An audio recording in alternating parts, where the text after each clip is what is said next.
The Canadian Securities Exchange presents your go-to source for trends in junior and small cap markets. Each month, join host Anna Serin and financial expert Bruce Campbell in partnership with Stockhouse. Welcome to the market this month. I'm Anna Serin, Director of Listings Development with the Canadian Securities Exchange, and today's episode comes to you from the beautiful Perth, Australia. It's been an exciting month for us at the CSE as we mark a major milestone, the completion of our acquisition of the National Stock Exchange of Australia, or NSX. The NSX, which was previously a publicly listed company, has now been delisted and is fully owned by the CSE. It continues to operate locally here in Australia under the leadership of Max Cunningham, CEO of the NSX, and his highly experienced team based in Sydney. Over the past 2 weeks, Richard Carleton, CEO of the CSE, and I have been traveling across Australia with Max and the NSX team on an extensive roadshow, meeting with brokers, legal and accounting firms, investment bankers, and advisors. The response has been tremendous. There's a real sense of excitement around what this partnership means for the future of the NSX, the Australian capital markets, and the growing bridge between Canada and Australia's vibrant issuer communities. Adding to the momentum, ASIC, Australia's national regulator, has now formally recognized the CSE as one of the small handful of designated foreign exchanges, a major step that makes it even easier for CSE-listed issuers to engage with the Australian investors and explore dual market opportunities. Already, we're seeing a strong pipeline of companies, especially in the resource and technology sectors, from both Australia and Canada. Many in the market have told us that this is long overdue, that Australia needed a marketplace designed for startup and growth stage issuers, something that has long been a part of the CSE's DNA. Today, we will be connecting with both Richard Carleton and Max Cunningham to talk about what's next for the NSX and how this acquisition is set to shape the future of Australia's capital markets. And of course, I'll be joined once again by Bruce Campbell from StoneCastle Investment Management to break down the market this month. We'll take a look at gold, which has seen its fair share of volatility lately, not unusual for this time of year, but also worth digging into what it might signal moving forward. We'll also discuss the US dollar, which seems to be showing early signs of a rally. The question is whether that strength can hold as we close out the year.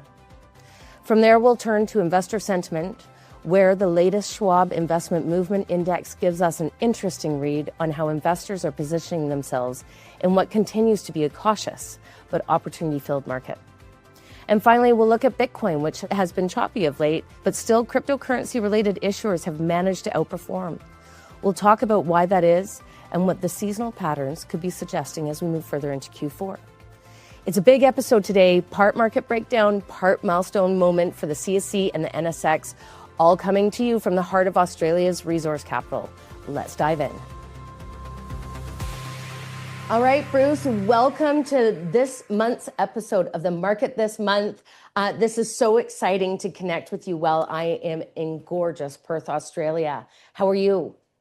Yeah, I'm great. Yeah, it's really awesome because you're actually a day ahead of me. It's like Back to the Future kind of vibe going on because you're in Perth and I'm in Kelowna. That's right. So I can tell you the future. So we should do some good stock picks today, don't you think? Yeah, exactly. Listen, thank you so much for joining us for the November episode of The Market This Month.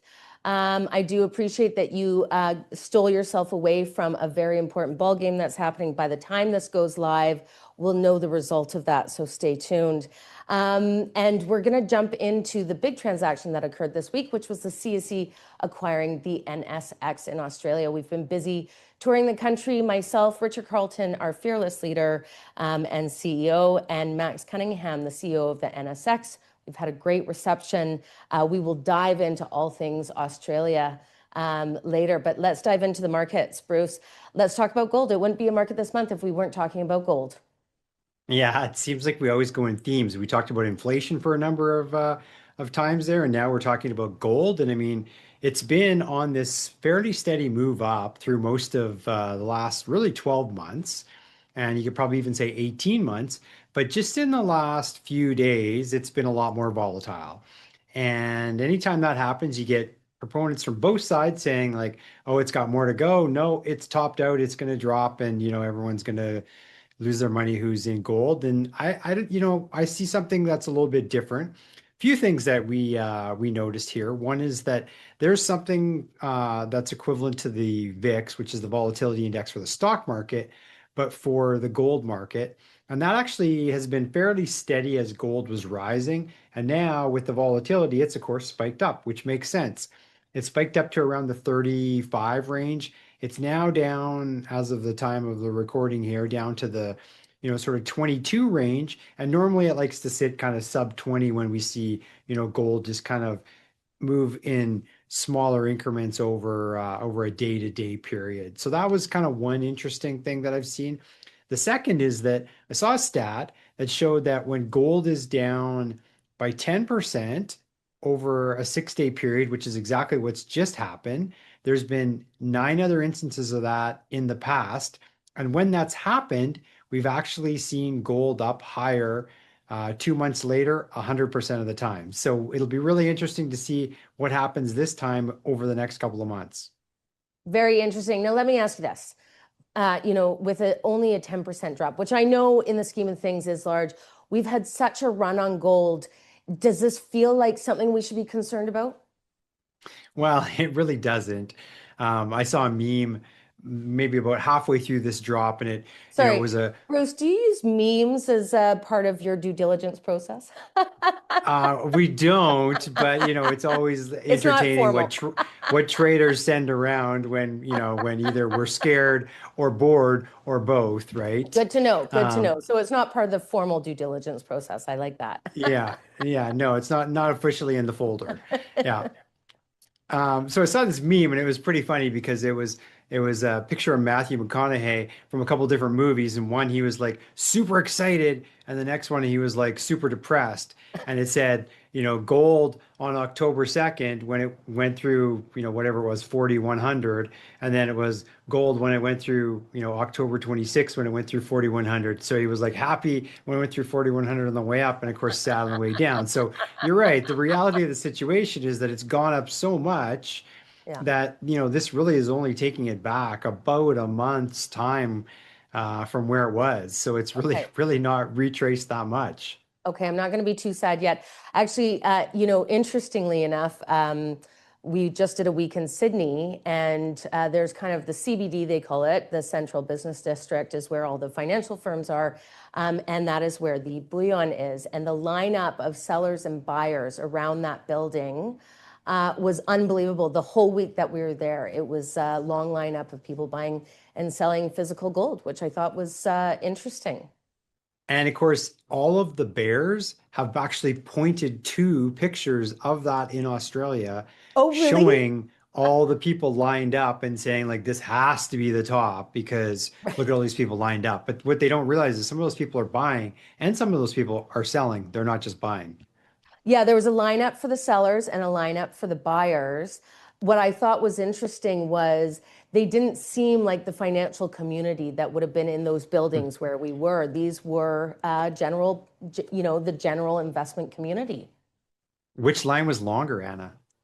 Oh, that's a good question. I should have paid attention. I didn't know which one was the sell and which one was the buy, but I should have checked. I'm going to ask our Australian friends if they know, and I'll get back to you. Okay, great. Okay, let's talk about the US dollar because again, it's not the market this month. If we are not tracking that dollar, what is happening?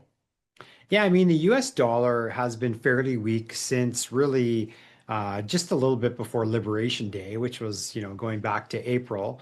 And just in the last little while, it's kind of looks like it's formed a bit of a bottom here. So it wouldn't be too surprising. Gold typically is inverse, moves inverse to the US dollar, that, as the dollar looks like it may have bottomed, that we're also seeing some strength in the dollar, and we're seeing some weakness in gold. Right. Okay. And so, I mean, I feel like it's hard to tell what's going to happen with the US dollar right now because there are so many push and pull, movements around it, right? There are, and then, kind of in the back of your mind, you also have to remember that the US politicians, specifically Donald Trump and Scott Bessent, have both talked about how they would like a lower dollar just because that makes them more competitive. And so, they're certainly, if not doing it intentionally, are, talking the dollar into that position. It'll be interesting to see what happens there. Okay, let's talk about sentiment, investor sentiment. So, you look through the lens of something called the Schwab Investment Movement Index. So, please tell us first what that is. Yeah, so we've talked a lot about sentiment, and we look at lots of different sentiment tools that are out there. We've looked at the National Association of Active Investment Managers in the US. We'll look at the American Association of Retired Individuals, so the AAII. We're looking at that. In this case, this is the Schwab Investor Movement Index. And so what that is Schwab's a big discount broker in the US. And historically, the thought is that the retail broker or the retail investor who deals with someone like Schwab tends to be late to come in, and they tend to sort of get out at the very bottom.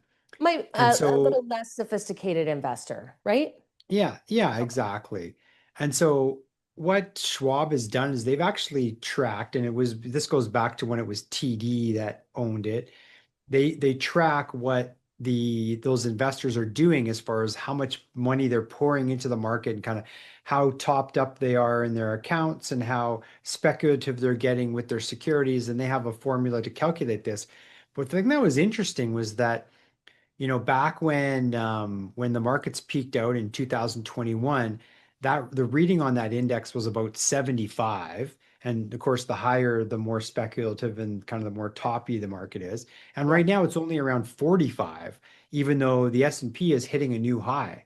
So it's showing you that, there's lots of different ways to measure sentiment, but one of the ones where we're looking at, those non-sophisticated retail investors is showing us that sentiment is actually not overdone here at all.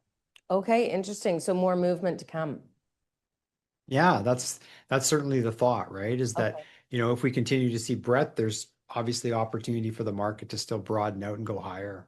I love it. I love it. I hope so. Okay, let's talk about Bitcoin. So Bitcoin issuers are outperforming right now, even with the Bitcoin being a little choppy these days. What are you seeing? Yeah, I mean, just like gold, Bitcoin's been rather choppy here over the last month. It hit a new high in the 120s and then sold off to almost 100,000.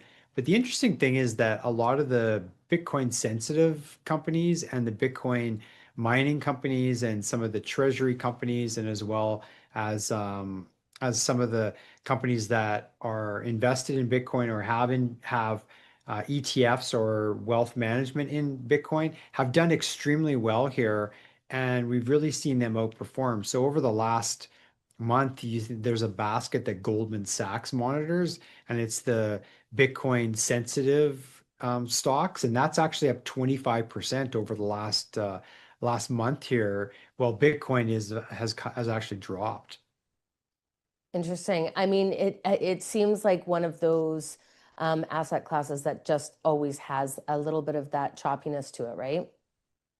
Yeah, there's certainly lots of torque there. It moves fast both directions, and it's probably not going to change anytime soon, just because of the nature of the access that different investors have to it and the different investment classes, and the fact that it still isn't that well institutionally owned, and That's that right. really takes away that bid when things get weak.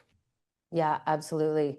Okay, before we get into the big CSE news that we're going to talk about this week or this month, let's tell our viewers what they can expect next month or what they should be paying attention to in the news.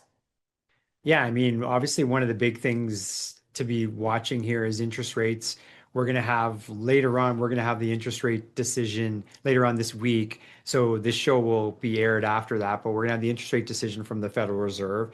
And then Okay. that will also kind of lead us to what's going to happen later on in the year. Will there be another cut in December? And so that's one thing that we'll want to keep an eye on for sure. And then we're right in the thick of earnings season here right now. So it'll be interesting to see what happens with those corporate earnings and from the guidance as well. So far, it's been actually quite strong. especially in technology. And that's been, a driver here for the last really kind of 36 months, but it continues to be strong and we continue to get good numbers. I mean, I have to say on that note, I'm pretty excited at the idea of seeing some more tech stuff come to the market. It's always been a space, especially in the startup and growth space within the capital markets, that we don't, the resource sector has always been, such a big component, but I do love seeing the tech stuff come. Yeah, exactly. Yeah. Just Yeah. one more area for investors to look at, right? Well, and I think that, the next generation of investor, they have a deeper understanding of the new technology that's coming to market. Yeah. They have a bigger interest in AI applications, in blockchain, and anything that's related to crypto. So, that brings more retail investors to the market. That makes me happy. Yeah, that's exactly what we want to see. Speaking of what makes me happy, it has been a really fantastic 2 weeks in Australia. I wish that you were here with me. Maybe next year when I come, you need to come and we can just we can do a traveling roadshow of the market this month, every day of our findings. But we will be bringing in Richard and Max as part of this month's episode, and I'll be having a quick chat with them after this. But I wanted to get your thoughts on this. So the CSE has acquired the NSX, the National Stock Exchange of Australia. It was a publicly listed company. We have now bought it completely and delisted it. It is now part of the CSE family. It will operate, as its own entity in Australia, but we do see a huge amount of crossover opportunity. And it's very nice for our issuers that are desperate or have been very intrigued about accessing the Australian markets to have, a safe hands to pass them over to. Maybe you could just give me some thoughts, Bruce, your thought on kind of the growing desire and appetite for global access for Canadian issuers, and dual listing opportunities. I mean, from a portfolio management standpoint, anytime you get more access to capital and more liquidity, that's the perfect formula, right? And I mean, that's exactly what this does. Is it's just allowing Canadian and Australian listed companies to work together with through the two exchanges to get listings in each of those different countries. And so I think it's fantastic. And it also is a bit of a trend as well. I mean, if you think about, globalization, this year it's been, a real year of like tariffs and like everything's kind of being brought back in. And this is like, no, let's continue on with the globalization initiative that the world's been working on for so many years now.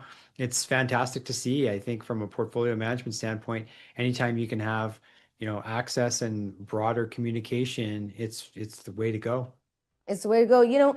I think the other thing that makes this so unique is, we've seen exchanges enter different marketplaces before, but I think what makes this stand out a little bit is that it is, creating access in multiple jurisdictions with a similar startup and growth, lower cost of capital approach. And I think that's quite unique, and it's definitely something that is very welcomed in both marketplaces. So I'm excited to see what comes next from it.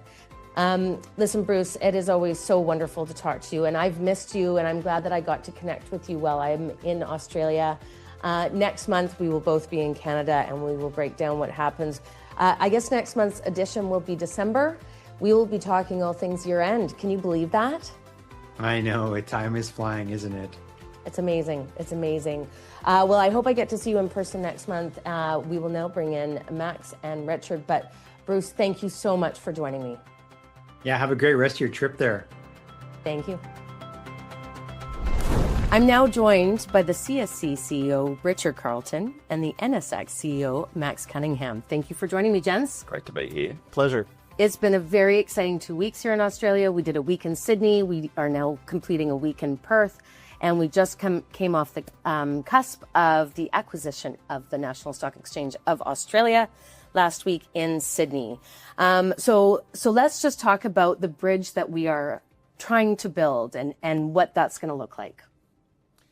Well, thank you, Anna. And I have to say we've received an incredibly warm welcome from the financial community in Australia.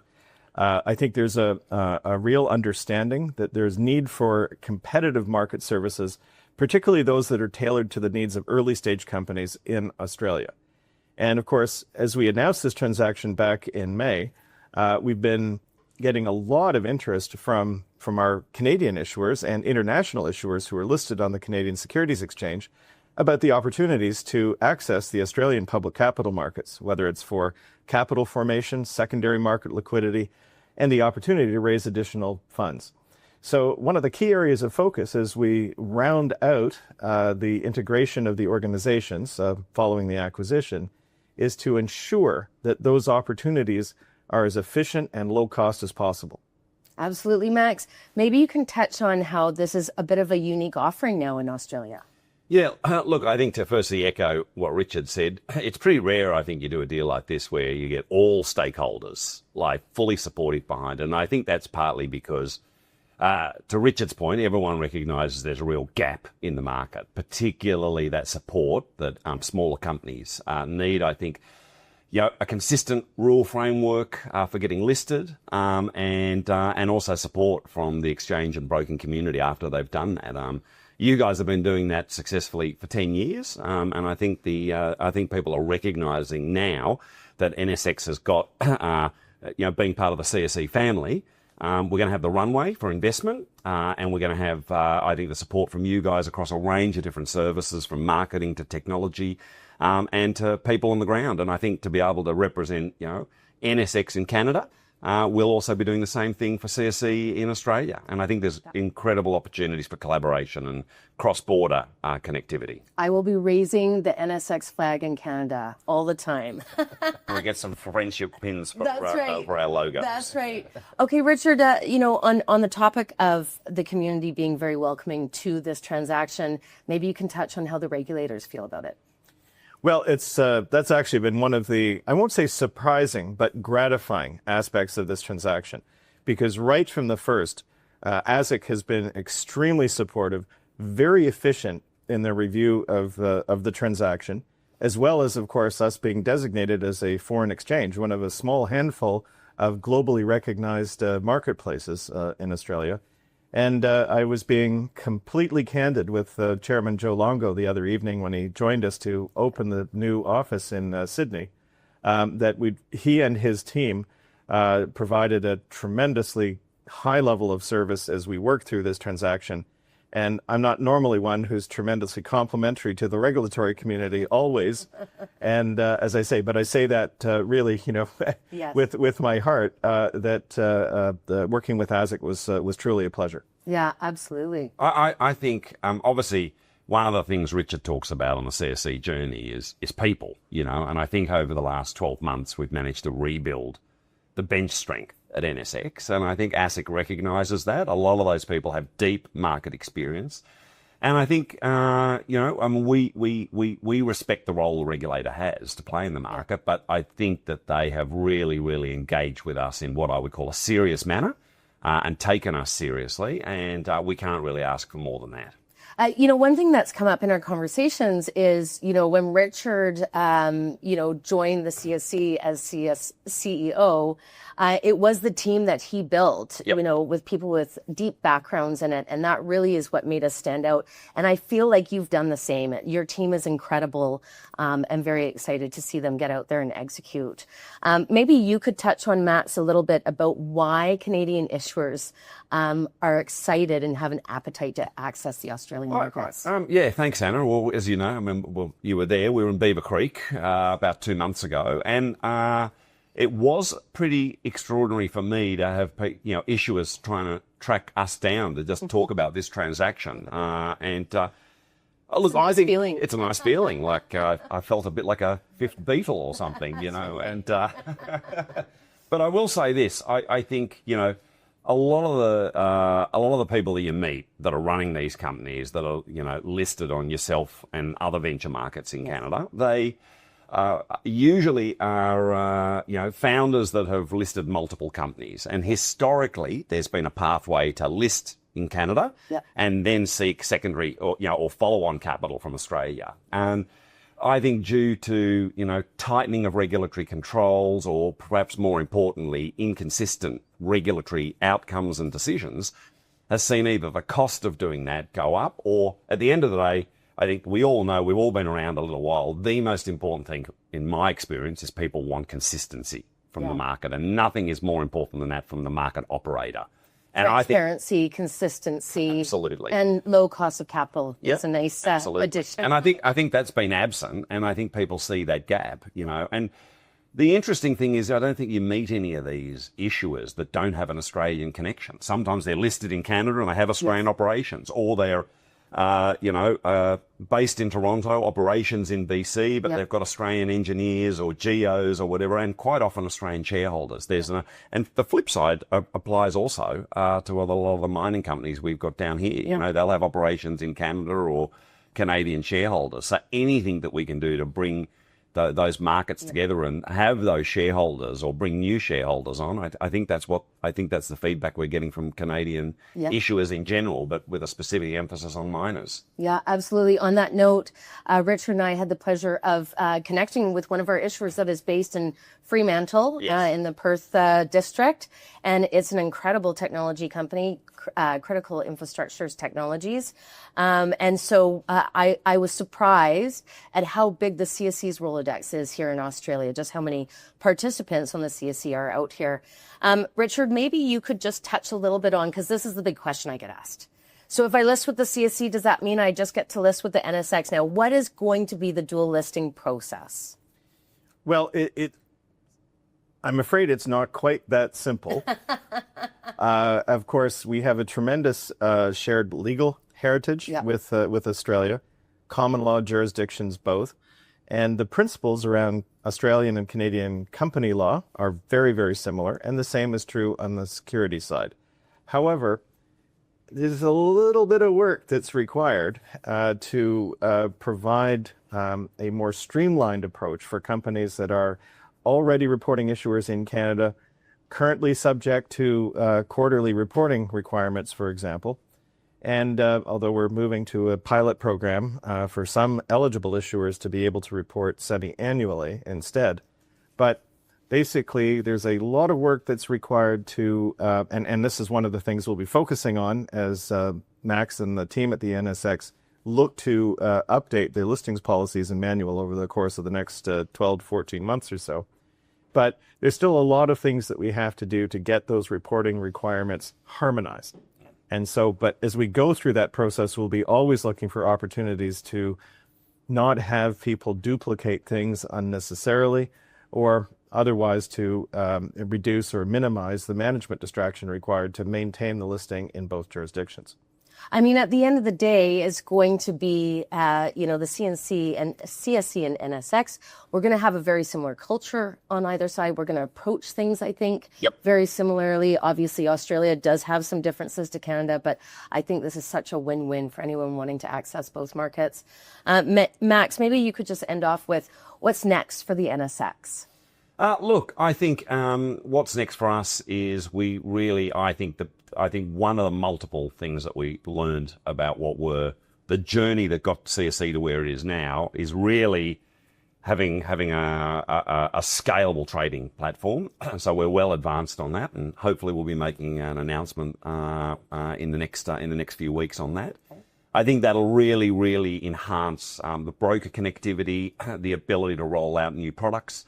So I think that's it in the medium term. Short term, we're confident that I think we will see before the end of the year a few more companies move across from the ASX, and I think we're also confident that we'll get one or two Canadian issuers, and the pipeline for 2026 is looking healthy.